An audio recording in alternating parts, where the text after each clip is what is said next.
akhir-akhir ini ya akhir-akhir ini nih cukup banyak. Kenapa saya bilang cukup banyak? Karena lebih dari dua ya. Cukup banyak dari kader Demokrat yang kader inti ya, bukan kader sembarangan, itu mundur dari Partai Demokrat.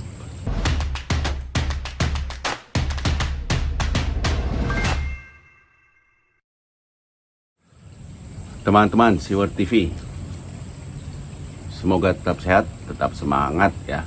Nah, kembali ketemu dengan saya, Suara dari Ubud. Kali ini saya coba sharing dengan kalian mengenai Partai Demokrat. Kenapa saya sharing begini?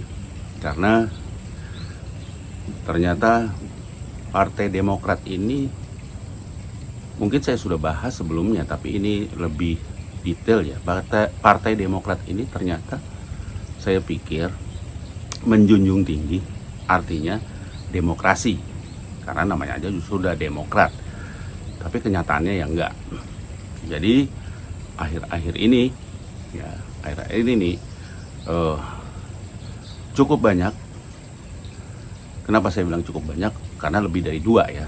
Cukup banyak dari kader Demokrat yang kader inti ya, bukan kader sembarangan, itu mundur dari Partai Demokrat. Akibat ya tadi, tidak ada lagi demokrasi di dalam Partai Demokrat. Sedangkan Mas AHY ini mencanangkan akan menaikkan suara Demokrat, akan menjadikan Demokrat seperti zaman bapaknya dahulu. Apakah bisa ya? Nah, ini saya akan coba kulik nih, bisa apa enggak ya? Mungkin atau tidak. Dari sisi statistik sederhana dan dari sisi kelakuannya seperti apa. Mungkin enggak? Bisa enggak? Atau malah di 2024 Partai Demokrat menjadi sejarah. Nah, itu yang mungkin terjadi. Baik. Teman-teman Siwer TV, seperti yang kita ketahui bersama ya, calon ketua DPD Jatim Demokrat itu Bayu Erlangga itu mundur, kita udah tahu. Terus ada dari Sulawesi Selatan mundur, kemudian disusul Teranyar dari Kabupaten Kediri mundur, belum nanti banyak lagi akan diikuti oleh rekan-rekan mereka yang lain yang merasa bahwa partai ini bukan lagi sebuah rumah demokrasi, tetapi rumah kerajaan Cikeas. Tergantung AHY, apa maunya AHY. Ini bukan partai jadinya, ini kayak perusahaan ya, ini kayak perusahaan sebetulnya, udah bukan partai lagi. Nama Demokrat itu sebaiknya jangan dipakai lagi, karena memang tidak ada demokrasi di situ sama sekali. Bayu Erlangga menang, Sulawesi Selatan menang, tapi tetap dikalahkan karena alasan fit and proper test. Alasan apa lagi itu? Ya itu yang tahu cuman DPP Partai Demokrat. Orang lain nggak ada yang tahu. Bahkan calon-calon yang ada di daerah, mana ada yang tahu. Akhirnya mereka tidak terpilih secara sepihak. Itulah Partai Demokrat yang sekarang dipimpin oleh AHY. Partai ini didirikan 2001 ya oleh Pak SBY, dan cukup baik ini partai. Ya, begitu masuk 2004 udah 7%-an lah kira-kira. Statistiknya seperti ini, statistiknya agak seru nih partai. 2004 mereka dapat 7,45%. Bayangkan partai baru sudah dapat seperti itu. Partai-partai gurem yang sekarang nih mana dapat? Karena pada saat itu Demokrat sebetulnya partai gurem baru berdiri 2001, 2004 udah mesti ikut kompetisi di pemilu 2004. Cuman 3 tahun ya, 3 tahun praktis. Hebat, termasuk hebat ini partai. Nah, cuman ada satu hal yang memang aneh di 2009. Itu aneh sekali itu. something wrong, sesuatu terjadi tuh. Kenapa terjadi? Kok mendadak bisa 20% lebih? Tepatnya 20,85% kalau menurut Kompas ya, ini Kompas. Wah, hebat sekali ya. Ada apa ya? Sebuah partai bisa naik sedemikian drastis. Kita pikir waktu itu adalah ada di apa ya? Di karisma dari Pak SBY. Ternyata secara tanda petik rasa-rasanya ada main di situ. Ada main. Kenapa ada main? Terjadilah perkara-perkara yang aneh setelah Demokrat berkuasa dengan 20%-nya tadi. Ya. Terjadilah kriminalisasi terhadap Antasari. Ya, alasannya ya mungkin karena besan dari Pak SBY dipenjara oleh Antasari. Tapi pada saat itu Antasari sebetulnya sedang menyelidiki suatu hal yang penting. Apa? Ya, mengenai penyelewengan suara di pemilu. Saya melaporkan dan Pak Andi Samsudin juga melaporkan. Jadi masing-masing melaporkan apa yang kami rasakan ketika 8 tahun yang lalu. Apa yang saya laporkan adalah adanya persangkaan palsu yang sering media sebut rekayasa terhadap kasus saya, sehingga mengakibatkan saya terhukum. Itu. Kemudian ya mendadak Anas Urbaningrum, susah juga ngomongnya. Anas Urbaningrum yang dulunya adalah ketua dari KPU mendadak jadi anggota Demokrat dengan beberapa perangkatnya. Anggota-anggota KPU masuk tuh Demokrat. Dan Anas menjadi pentolan.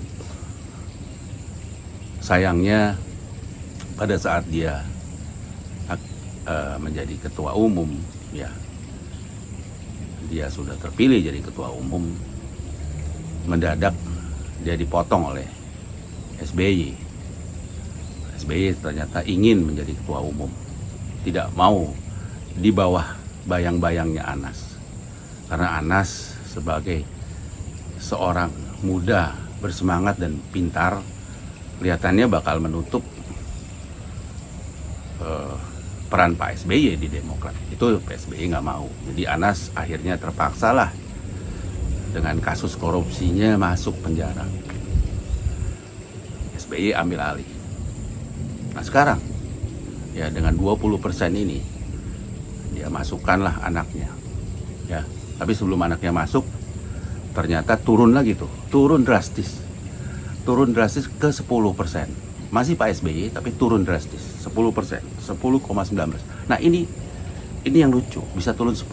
Tetapi kalau misalnya kemarin nih 2004 dia naik 7%, mendapat 7% itu hebat karena benar-benar itu karena kerja dari Pak SBY dan tim. Tetapi begitu dia turun di 2014 10%, mestinya Demokrat itu naiknya cuma 10%. Nggak bisa 20 kalau nggak ada main mata. Mesti 10%. Itu yang paling cocok. Bayangkan kerja partai 10% lah. Sama seperti Golkar. Naik turunnya sekitar segitulah. Sama seperti PDIP, sama naik turunnya sekitar 3, 4, paling banyak 4. Naik paling banyak 4. Sulit untuk lebih dari kayak Partai Demokrat 13%. Oke, 2014 turun 10,19%. Masih zaman SBY turun lagi menjadi tahun 2019 7,77%. Jadi turunnya cukup banyak statistiknya. Nah, sayangnya di 2020 kembali Pak SBY ya, kembali memaksakan nih SBY memaksakan anaknya menjadi ketua partai, padahal nggak punya pengalaman. Udah pernah kalah nyemplung di gubernur, mau dicemplungin lagi tuh anak ke lubang yang sama, disuruh pimpin partai, pengalaman juga enggak. Lihat sekarang yang terjadi, kisruh di mana-mana. Ada Demokrat bayangan lah yang dipimpin Pak Muldoko, Terus sekarang banyak yang mundur, yang tidak puas. Jadi, kalau kita berkaca ke sana, kira-kira menurut kalian apa yang terjadi 2024? Teman-teman, jika SBY pun turun gunung nih ceritanya untuk membantu anaknya, apakah menolong? Menurut saya enggak. Udah terlambat sekali, karena sudah banyak keputusan-keputusan yang salah dilakukan sehingga partai ini mungkin akan oleng nantinya. Bukan mungkin ya, saya rasa 95% akan oleng. Jadi beberapa keputusan dari AHY yang seperti ini, gayanya seperti ini, saya rasa ya sangat sulit nanti di 2024 Demokrat masih berbicara. Sebetulnya kasihan partai ini. Ya, hanya saja ya kembali lagi modelnya kebanyakan ngomong juga, nyinyirnya juga kebanyakan. Ya, bukannya ya membangun negeri ini, tetapi yang ada malah makin ngegrogoti pemerintahan Jokowi. Meskipun Pak Jokowi sih nggak merasa digrogoti oleh kalian, karena kalian nggak ada apa-apanya dengan Pak Jokowi, jauh lah. Junjungan kalian juga nggak ada apa-apanya sama Pak Jokowi, apalagi kalian nih yang masih muda-muda tapi lagu-laguan udah kayak apa aja. Nah, jadi intinya kalau menurut saya sih 2024 dengan rekam seperti ini, rasanya sih Demokrat mohon maaf tidak ada lagi di Senayan di 2024. Tinggal sejarah. Begitu kalian tidak ada lagi di Senayan, bubar Demokrat. Kenapa bubar? Pasti anggota-anggota kalian yang mungkin banyak oportunis, mungkin saya juga nggak tahu, akan cari partai lain, akan kabur ke partai lain. Tinggal Demokrat sendiri. Ya, untuk mungkin anggotanya nanti ya sekitaran Cikeas aja, mungkin, saya nggak tahu itu akan terjadi. Tapi bagi saya, kalau ini terus terjadi, ya 95% Demokrat akan jadi sejarah. Tidak ada lagi yang namanya Partai Demokrat nanti di DPR. Ada, tapi ya cuma di DPRD lah, mungkin DPRD mana, DPRD Cikeas mungkin, saya nggak tahu. Tapi di DPRD mungkin masih ada. Tapi kalau di DPR pusat kalian sudah tidak ada lagi, karena tidak masuk ambang batas 4%. Karena dari 7% untuk turun ke 4% itu sangat mudah kalau kalian tidak serius mengurus partai ini dengan cara-cara kalian. Itu sih kalau menurut saya. Bukan saya menggurui kalian, tapi kalian aja yang lihat sendiri akibatnya nanti. Tuh, makanya jangan kebanyakan nyinyir. Jangan kebanyakan kritik pemerintah. Mending bantu pemerintah. Mending kalian bantu pemerintah. Bantu Pak Jokowi. Pak Jokowi terbuka tangannya untuk kalian bantu. Tapi kalian, gengsi kali ya, karena ditolak masuk ke koalisi. Jangan gengsi. Kalian sih memang namanya juga masih anak muda, gengsian. Nah, itu capek nih. Terus mau lawan Bu Mega, PDIP, ya jauh. AHY sama Bu Mega, ya apa ya, ini gini, kecil banget lah. SBY aja nggak ada apa-apanya, Bu Mega pernah jadi anak buahnya Bu Mega. Terus kalian mau lawan PDIP, waduh, mending deket-deket ke PDIP. Nah, itu cara yang paling cerdik. Di mana sih otak kalian? Lagu-laguan sok politik kalian nggak ngerti juga, kan gitu. Oke, itu sih dari saya untuk teman-teman Siwar TV, sharing saya sore ini. Nanti kita lihat seperti apa 2024. Masih lama ya, nanti kita akan lihat lagi perjalanan waktunya. Tapi saya sih ya dengan video sharing saya ini, saya bilang 95% Demokrat akan jadi sejarah di 2024 kalau masih begini terus.